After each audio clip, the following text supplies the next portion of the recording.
Hello, I'm Neil. As you know, and as you probably know, I posted a video yesterday talking about basic recap of the summer and the World Cup and so on.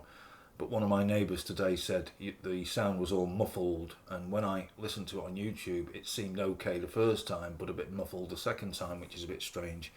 So, for what it's worth, which is, let's be honest, not much, I'm just re recording it as best I can remember. At the beginning of the World Cup, I did this. I put some LED lights. It was a right fiasco. Solar lights on my railings in the shape of the English St George, and I must admit that the red cross lighting up on the white kind of stars, or that's the way it looked far better than I expected it to. It was only £6 for each roll of lights.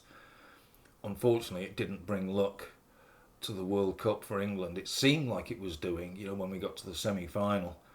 And that's where, as I said yesterday, I've got an admission to make, which is I bet on Argentina to beat England in the semi-final. I did it because I've been pestered by that many betting companies offering me free bets, and also I thought, well, do you know what, Argentina have got this streetwise. They're getting a lot of decisions going their way. They could beat England, unfortunately, and if they do, I want some kind of compensation for it.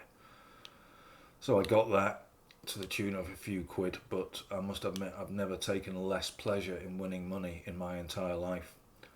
One of the things I also mentioned yesterday was, and one of the reasons that I'm in such a happy mood generally, in fact it's been absolute heaven seemingly for the last few days, is that the dog that I've complained about in previous videos, the German Shepherd that never got any exercise in 2.5 miserable years on this planet, is no longer suffering any more than that. I'm not going to say to invade anyone's privacy, and it doesn't need to be said anyway, because the fact is the dog is no longer suffering.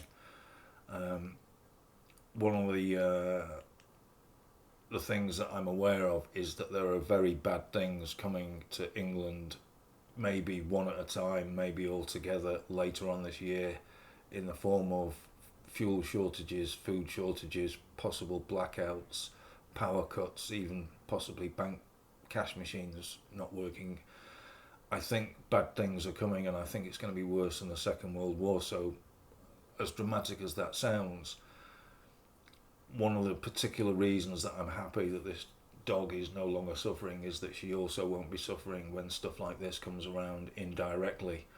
And I'm happy to say that the people that caused her suffering, in my view, are going to be, I think, going through worse than she went through.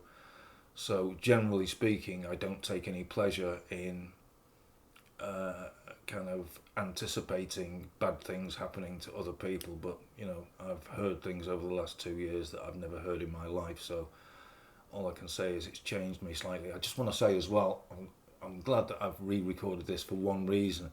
I just wanted to specifically say that the women at Willow Park that I complained to about the dog, I do not include them in when I say to people that I almost take delight in what's going to happen later this year. I don't include the people at Willow Park. I don't know what they tried to do on behalf of the dog behind the scenes, and I also know that they were constrained, they were restricted by certain internal regulations, so I've got no ill feeling whatsoever towards Willow Park, and I've got no ill feeling in fact towards anyone, because both my main problems that I had in my life have been solved. Listening to a dog suffer without being able to do anything about it, and the feeling that justice isn't going to happen on her behalf, and I'm now absolutely certain that it is. So I can relax, I can do my putting. I've been on my putting green. Anyway, thank you for watching, thank you for listening, and I'll see you all again soon. Bye.